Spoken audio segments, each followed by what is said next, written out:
the past, phantoms of a world gone by, speak again the immortal tale, the Moonstone.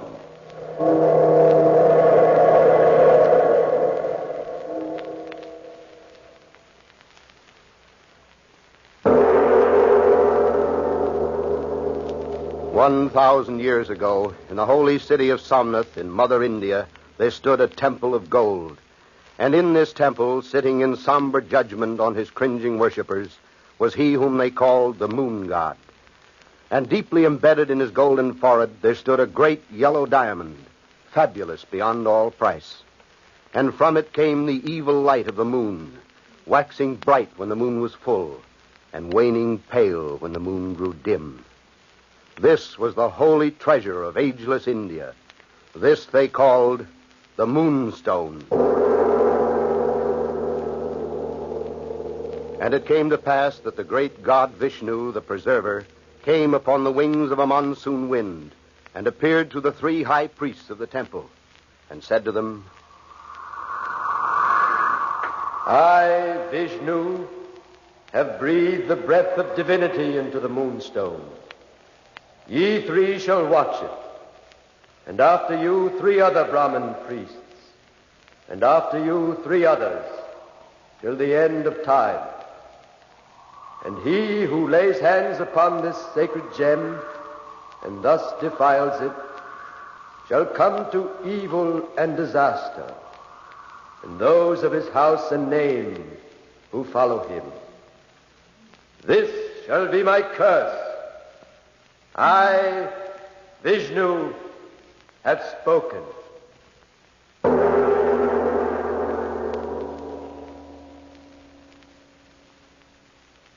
I, Gabriel Betteridge, house steward in the service of Julia, Lady Verinder, have heard the legendary tale of the Moonstone. Once I thought it fanciful nonsense, a tale spun of opium mists and hashish dreams from Bombay to Singapore.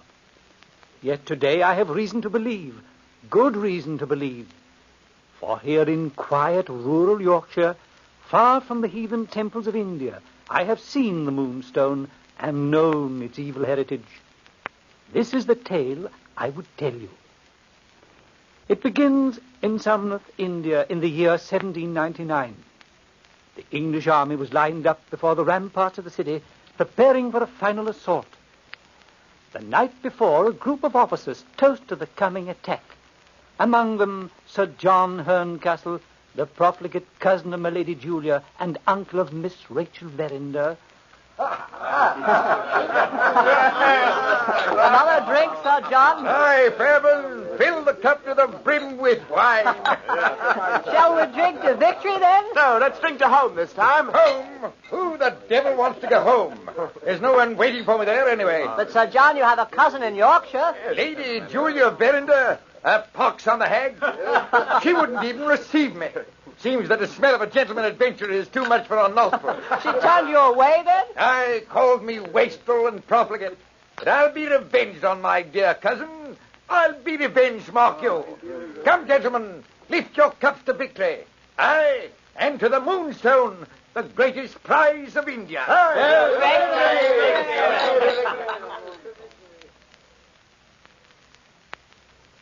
All this was related to me by a cousin of this infamous adventurer. Through the flame and desolation, Sir John Herncastle, bloody sword in hand, raced for the temple, rushed into the inner chamber. There stood the moon god, with the glittering gem in its forehead, beckoning him on. The Moonstone, it's mine at last. And if the filthy curse goes with it, then I'll take that too.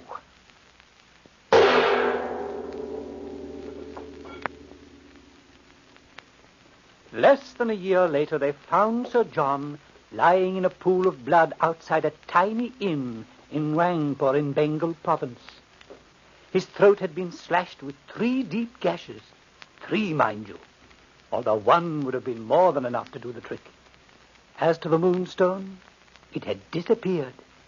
And then it was that young Franklin Blake, a cousin of Sir John, came to our house in Yorkshire and sought an immediate audience with Rachel Verinder, daughter of my Lady Julia.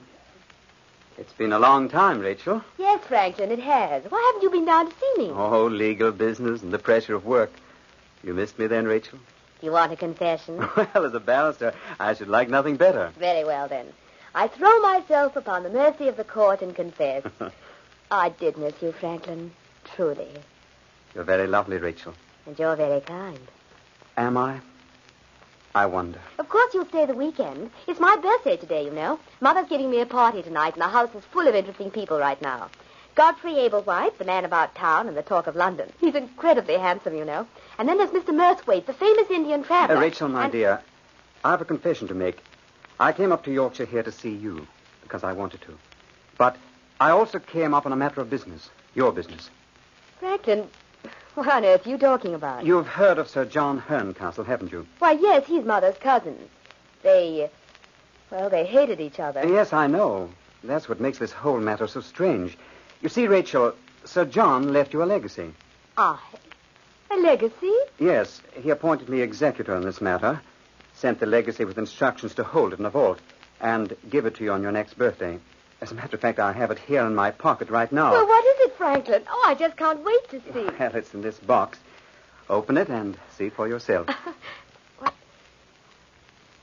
Oh, but it's beautiful. Exquisite. Takes your breath away, doesn't it? A yellow diamond as big as a pigeon's egg. And that strange light coming from it. Yes, like the light of the moon. Yes. Yes, that's it. Why, it must be worth a fortune. Yes, I'd say about £20,000. Look, Franklin, I don't understand. Why would Sir John give me this precious gift? Well, I should think I'd be the last person. I think I know. Well, then tell me. Rachel, they call this diamond the Moonstone. It has an unsavory history. This is Sir John's macabre way of revenging himself. Because when he gave you this Moonstone, he gave you the evil curse that goes with it. Rachel Verinder was not the kind of woman to fear any vague Oriental legend. The Moonstone fascinated her, made her almost drunk with delight. At her birthday party that night, she wore it at the neck of her gown. A toast to the Queen, gentlemen. Let us drink the health of Mistress Verinder. Ah, but what a vision. She wears a jewel at her throat, but beautiful as it is, its beauty is hard. It flashes without warmth against a greater jewel, she who wears it. A very pretty speech, Godfrey. No wonder you have all the ladies of London at your feet. Oh, that was yesterday when I came to Yorkshire. That was a different Godfrey Ablewhite you knew. Tonight, dear Rachel, I grovel in the dust at your feet. Godfrey, you'll have me jealous of my own daughter. Oh, if I were 20 years younger. You pine without reason, Julia. The daughter has inherited the beauty of the mother. What do you say, Murthwaite? Is there such beauty in any part of India? No, not anywhere else in the Orient. What say you, Franklin? You've been strangely silent. I've been thinking of the Moonstone. What did you say, man? The Moonstone that Miss Verinder wears at her neck. Why, Mr. Murthwaite, what's wrong? Are you ill? No, milady. It's just had a bit of a shock. Mr. Blake, do you mean to say that's the original Moonstone from India? Yes, I do. It was left in legacy by Sir John Herncastle. Then I suggest that Miss Verinder dispose of it at once. Certainly not. If you're referring to that silly legend about the curse. Brave girl, Rachel. Of course, the whole thing's utter nonsense. This is Yorkshire, not India. Rachel. Yes, Franklin. Why don't you let me hold the Moonstone in trust for you? Let me put it in a safe vault. Oh, fiddlestick. You're all acting like a pack of frightened old women.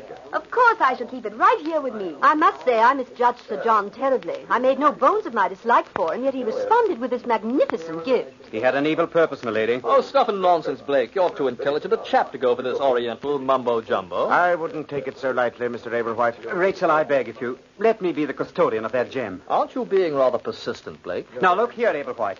I think you to stay out of something that doesn't concern you. Gentlemen, please. Mother's right. I'll have no quarreling at my birthday party. What's that? Strange.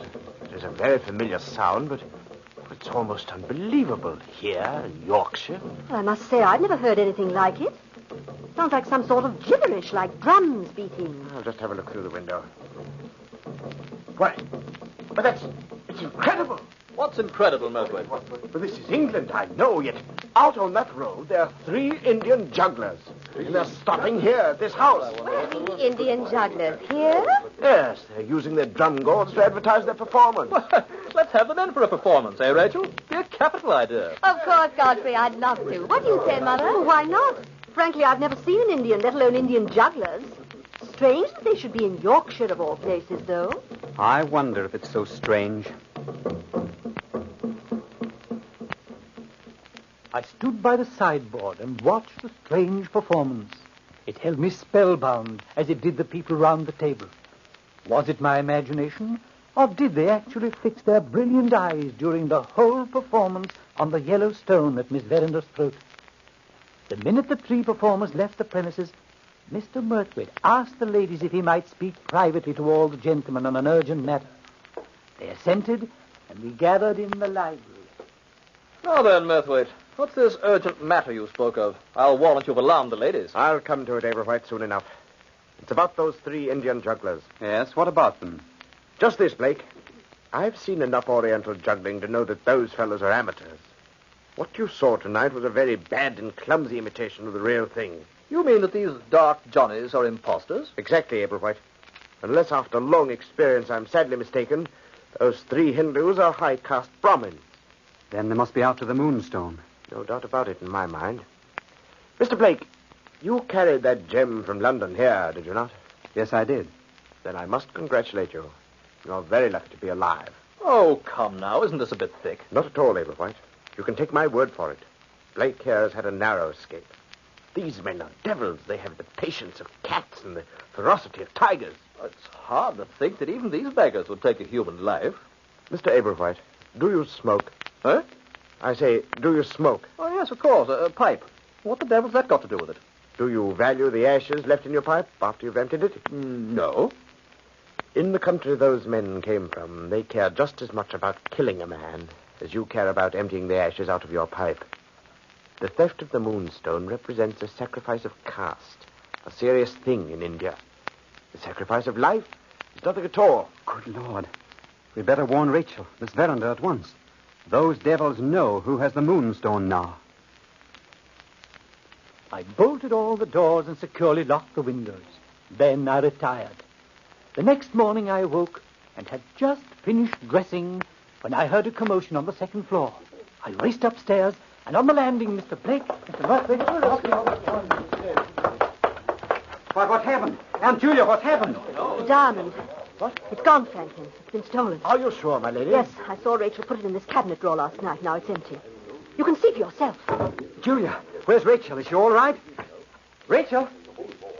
Please go away, all of you.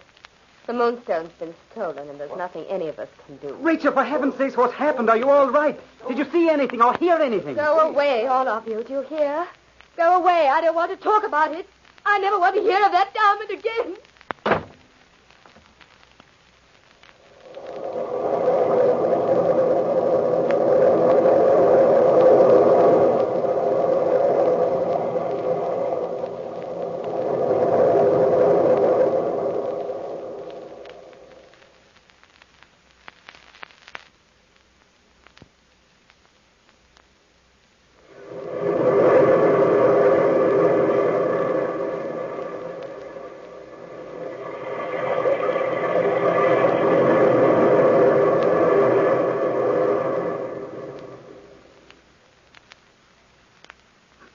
All of us were struck with Rachel Verender's strange attitude.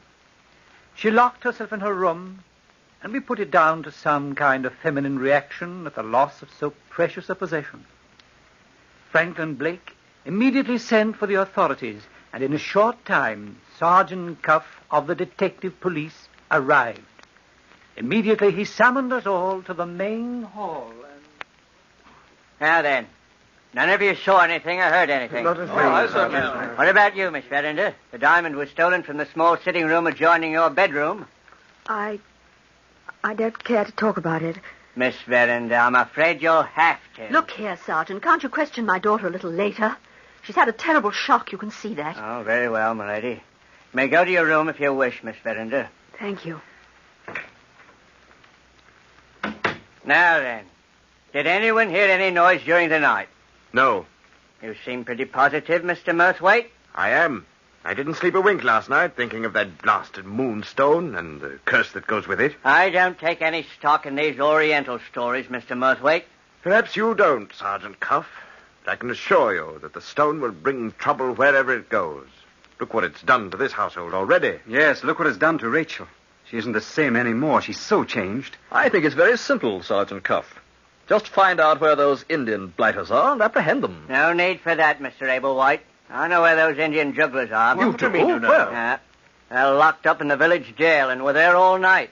Local constable arrested them on suspicion when they returned from this house yesterday. Well, then they couldn't have stolen the Moonstone if they were in jail. Precisely, Mr. Blake. They couldn't.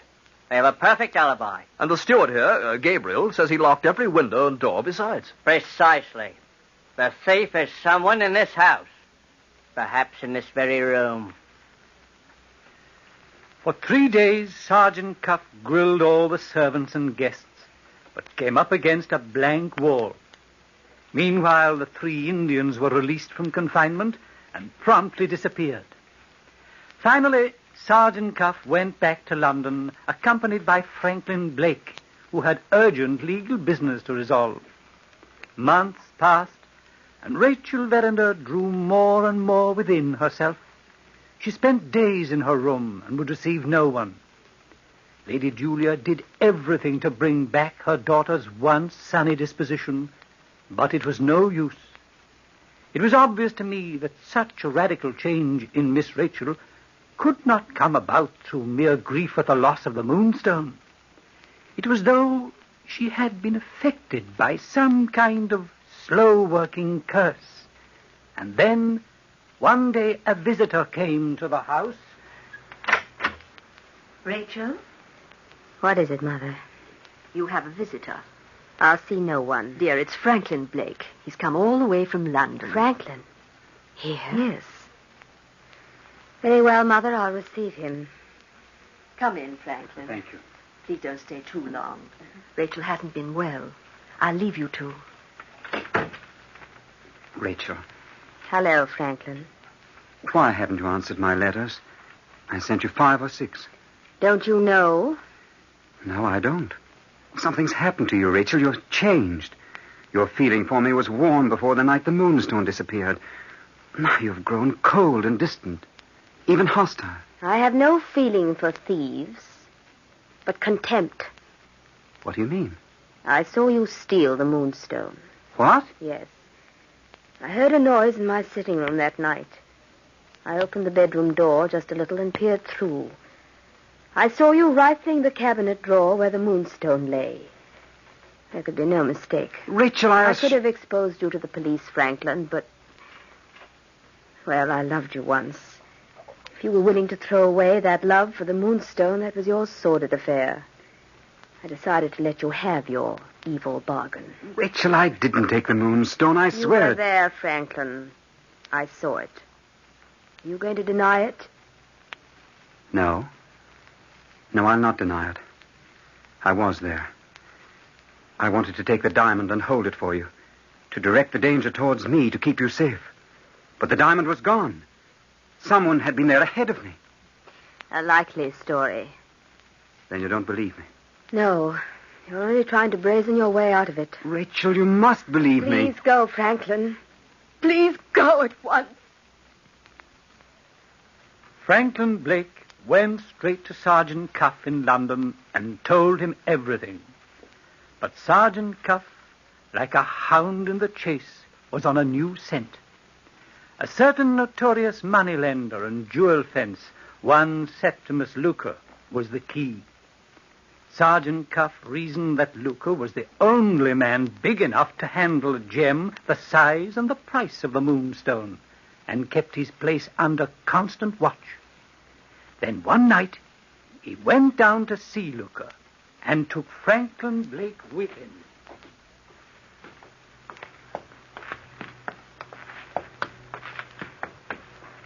Well, it's certainly not a very nice section of London, Sergeant, especially at night. These narrow alleyways have sheltered many a cutthroat. There's Luker's establishment across the street. Oh, yes. The shade's drawn. But there's a little light filtering in at the bottom of the blinds. Oh, our friend Septimus Luker's in all right. He transacts his important business at night. By that I mean his thievery. Sergeant, what interest would Looker have in the Moonstone? Oh, merely to hold it in a vault in safekeeping until the thief who took it thought the detective police had lost interest. Oh, I see. As a sort of pledge, Yes, you see, Blake, the thief would pay Septimus Luker a large commission for holding the gem in a screw, and then at his leisure he could transport the Moonstone to Amsterdam. There have it cut up into smaller diamonds. Oh, yes. Come on, Blake, let's cross the street and go in. A few questions I'd like to ask. Oh, wait. Someone's coming. Yes. A man on horseback. Sergeant. Why, it's Godfrey Ablewhite. He's stopping in front of Looker's place. Blake, get back in this doorway, quick.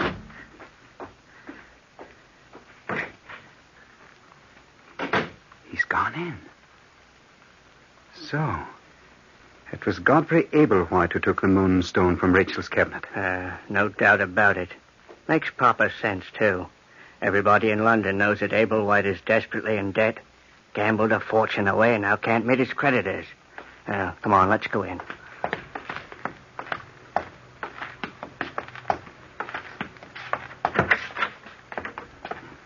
Ablewhite.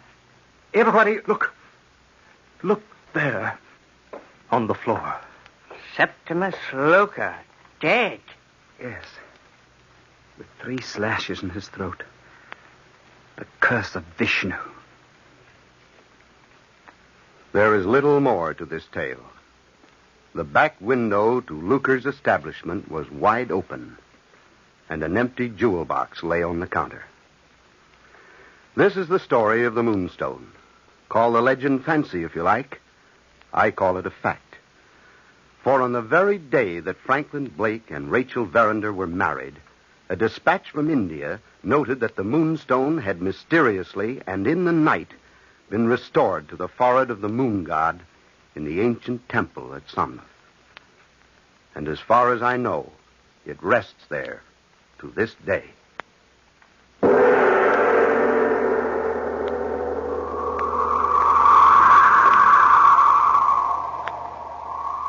I, Vishnu, have breathed the breath of divinity into the Moonstone. Ye 3 shall watch it, and after you 3 other Brahmin priests, and after you 3 others, till the end of time.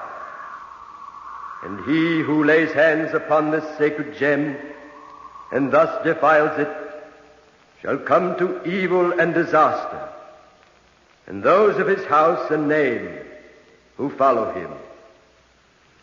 This shall be my curse. I, Vishnu, have spoken.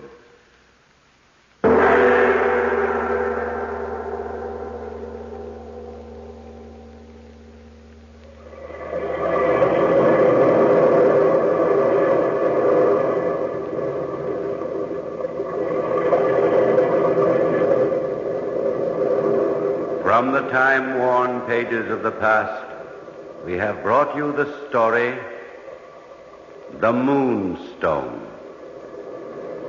Bellkeeper, toll the bell.